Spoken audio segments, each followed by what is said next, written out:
नमस्कार। भारत मौसम विज्ञान विभाग की दैनिक मौसम परिचर्चा में आप सबका हार्दिक स्वागत है। कल जो वेलमार्क लो प्रेशर एरिया था हमारे दक्षिण पूर्वी बंगाल की खाड़ी पर, वो वेलमार्क लो प्रेशर एरिया कल रात्रि 23:30 पर एक डिप्रेशन में अवसाद में तब्दील हो गया और आज प्रातःकाल वो एक डीप डिप्रेशन अर्थात गहन अवसाद में कंसंट्रेट हो गया, इंटेंसिफाई हो गया। अब इस डीप डिप्रेशन के, जैसा कि हम इस साइक्लोन ट्रैक में देख सकते हैं कि अब इस डीप डिप्रेशन के आज सायंकाल तक इसके एक साइक्लोनिक स्टॉर्म अर्थात चक्रवाती तूफान में इंटेंसिफाई होने की संभावना है और कल प्रातःकाल तक इसके फर्दर एक सीवियर साइक्लोनिक स्टॉर्म में इंटेंसिफाई होने की संभावना है। उसके बाद में कल अर्धरात्रि या परसों की प्रातःकाल में इस सीवियर साइक्लोनिक स्टॉर्म के वेरी सीवियर साइक्लोनिक स्टॉर्म तक बनने की संभावना है। जैसा कि हम इस ट्रैक में देख सकते हैं कि जो हमारी 12 तारीख को 00 UTC अर्थात 5:30 भारतीय समय के अनुसार हमारी जो विंड स्पीड होगी वो 65 नॉट के आसपास होगी और जो कि हमारी वेरी सीवियर साइक्लोनिक स्टॉर्म की कैटेगरी है। तो इस साइक्लोन के बारे में जो सबसे खास बात इस बनने वाले साइक्लोन के बारे में है वो ये है कि ये भारतीय मुख्य भूमि के तटीय प्रदेशों को, तटीय हिस्सों को कतई प्रभावित नहीं करने वाला है। हालांकि ये हमारे जो पूर्वोत्तर के जो राज्य हैं अरुणाचल प्रदेश, असम और मेघालय और उसके साथ में नागालैंड, मणिपुर, मिजोरम और त्रिपुरा, इनको प्रभावित करेगा, लेकिन इसका जो वहां पर प्रभाव होगा वो काफी कम होगा। केवल भारी वर्षा, जैसा कि हम देख सकते हैं कि यहाँ पर नागालैंड, मणिपुर, मिजोरम और त्रिपुरा पर आप देख सकते हैं कि 14 तारीख को भारी वर्षा देखने में आएगी छिटपुट स्थानों पर और अरुणाचल प्रदेश और प्राय पूर्वी असम पर और नागालैंड, मणिपुर, मिजोरम और त्रिपुरा पर भारी से अति भारी वर्षा और साथ ही साथ 50 से 60 गस्टिंग टू 70 किलोमीटर प्रति घंटे की विंड्स भी चल सकती हैं। और इसके साथ 13 मई को भी यहाँ पर नागालैंड, मणिपुर, मिजोरम और त्रिपुरा पर छिटपुट स्थानों पर भारी वर्षा देखने को मिल सकती है। और इसके साथ जो अंडमान निकोबार द्वीप समूह है, यहाँ पर हमें आज और कल अति भारी वर्षा देखने को मिलेगी। साथ ही साथ 50 से 60 गस्टिंग टू 70 किलोमीटर प्रति घंटे तक की हवाएं चलेंगी और फिर आपके 12 तारीख को इन हवाओं में और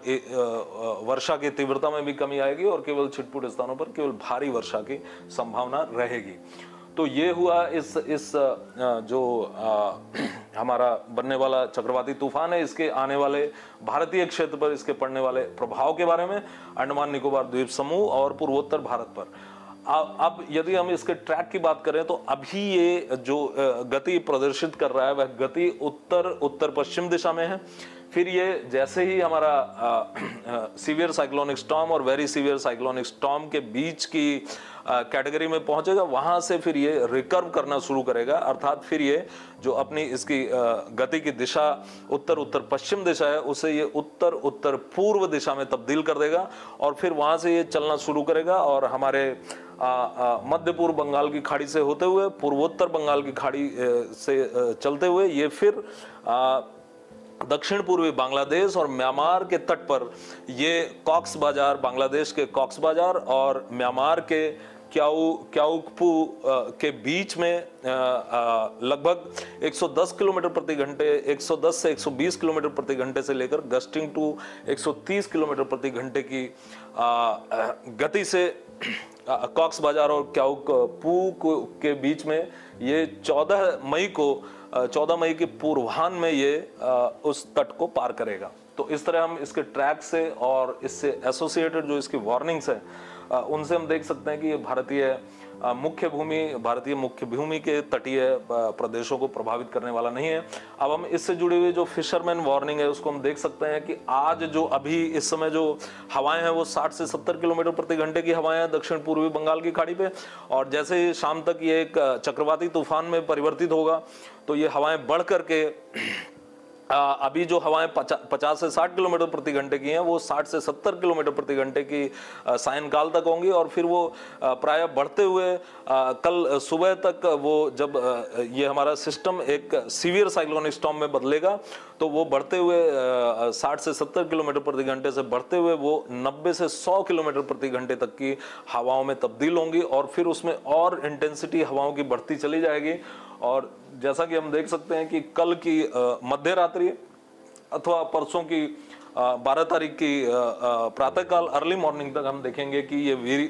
वेरी सीवियर साइक्लोनिक स्टॉर्म बन चुका होगा, और इसकी जो विंड स्पीड होगी वो 110 से 120 किलोमीटर प्रति घंटे गस्टिंग टू 130 किलोमीटर प्रति घंटे हो जाएगी। और उसके बाद फिर ये अपनी मैक्सिमम इंटेंसिटी को प्राप्त करेगा मध्य पूर्व बंगाल की खाड़ी पर, जबकि जहां पर इसकी जो associated maximum sustained wind speed होगी वो 140 से 150 किलोमीटर प्रति घंटे गस्टिंग टू 160 किलोमीटर प्रति घंटे तक पहुंचेगी। और फिर ये जब उत्तर उत्तर पूर्व दिशा में गति करेगा पूर्वोत्तर बंगाल की खाड़ी के अक्रॉस, तो फिर इसकी विंड स्पीड में थोड़ी कमी आएगी। जो मैक्सिमम विंड स्पीड 140 से 150 किलोमीटर प्रति घंटे थी वो और कम होकर के 110 से 120 किलोमीटर प्रति घंटे गस्टिंग टू 130 किलोमीटर प्रति घंटे तक पहुंचेगी, और ये कॉक्स बाजार और क्याओपू के बीच में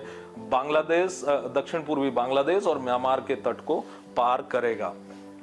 अब इससे जुड़े हुए जो भारतीय क्षेत्र पर दक्षिण पूर्व बंगाल की खाड़ी और बंगाल की खाड़ी के दूसरे हिस्सों और उत्तरी अंडमान सागर पर जो एडवाइजरीज भारत मौसम विज्ञान विभाग द्वारा जारी की गई हैं, उनके बारे में यदि हम चर्चा करें तो जितने भी मछुआरे हैं, जितने भी छोटे जहाज हैं, नावें हैं, ट्रॉलर्स हैं, उन सबको ये सलाह दी जा रही है कि 11 मई तक किसी भी हालत में दक्षिण पूर्व बंगाल की खाड़ी और उससे और साथ ही साथ मध्य बंगाल की खाड़ी में प्रवेश न करें, और इसके साथ दक्षिणी अंडमान सागर पर भी। और फिर उसके बाद में जो उत्तर पूर्व और मध्य बंगाल की खाड़ी और साथ ही साथ उत्तरी अंडमान सागर है, उसमें 12 से 14 मई के बीच में किसी भी प्रकार प्रवेश न करें। और साथ ही साथ जो जितनी भी टूरिज्म एक्टिविटी, पर्यटन की गतिविधियां अंडमान निकोबार आइलैंड और उसके आसपास के क्षेत्रों पर हैं, उनको पूरी तरह से स्थगित किया जा सकता है अगले 13 मई तक। और साथ ही साथ शिपिंग एक्टिविटी को भी इस दौरान इन सारे क्षेत्रों पर स्थगित रखा जा सकता है। अब यदि हम आते हैं अपने भारतीय मुख्य भूमि पर और जो इंडियन मेनलैंड पर जो दूसरी वेदर एक्टिविटीज है उनकी बात करें, तो इस समय जैसा कि हम देख सकते हैं कि मौसम पूरे उत्तरी भारत पर लगभग शुष्क है, और केवल दक्षिणी प्रायद्वीपीय भारत पर कुछ जो थंडरस्टॉर्म एक्टिविटी है वो चल रही है। और इस चित्र के माध्यम से हम देख सकते हैं कि 40 से 43 डिग्री सेंटीग्रेड का तापमान राजस्थान और गुजरात से लेकर के और हमारे पश्चिमी बंगाल और उड़ीसा तक प्राय पाया जा रहा है। और इसके उत्तर और दक्षिण में भी जो तापमान जो कल 38 डिग्री से नीचे थे वो लगभग 40 डिग्री को स्पर्श कर चुके हैं, और इनमें और अधिक वृद्धि होते रहने की उम्मीद रहेगी अगले 3 से 4 दिनों तक। तो इसके परिप्रेक्ष्य में हमारे पश्चिमी बंगाल और बिहार पर अगले 3 दिन हमारी हीट वेव की कंडीशंस बनी रहेंगी, ग्रीष्म लहरी की स्थितियां बनी रहेंगी, जिसमें पश्चिमी बंगाल पर ये स्थितियां थोड़ी सी सीवियर भी रह सकती हैं, इसलिए इसको ऑरेंज कलर से नारंगी रंग से इसे निरूपित किया गया, और साथ में बिहार पर भी अगले 3 दिन तक बनी रहेगी। और इसके बाद यदि हम प्रायद्वीपीय भारत की बात करें तो आज पिछले 2 दिनों की अपेक्षा आज जो लाइटनिंग एक्टिविटी, जो तड़ित झंझावात की घटनाएं हैं, उनमें उसके इवेंट्स जो हैं वो थोड़ी कम होंगी, और कल से इसमें सार्थक कमी, सिग्निफिकेंट रिडक्शन देखने को मिलेगा। और उसके बाद में फिर ये और कम होते हुए कल से, और फिर लगभग हम एक शुष्क मौसमी दशाओं पर दक्षिणी प्रायद्वीपीय भारत पर भी पहुंच जाएंगे। और आज इसके साथ ही साथ हमें रायलसीमा और साथ ही साथ प्राय दक्षिणी तटीय आंध्र प्रदेश पर हमें भारी वर्षा की उम्मीद रहेगी, क्योंकि जो हमारा डीप डिप्रेशन है इस समय जो दक्षिण पूर्व बंगाल की खाड़ी पर, वहां से एक अल्प दबाव की रेखा दक्षिणी आंध्र प्रदेश तट की तरफ जा रही है। तो आज के लिए बस इतना ही। कल हम फिर मिलेंगे अगले 5 दिनों की मौसम परिचर्चा के साथ। तब तक के लिए धन्यवाद।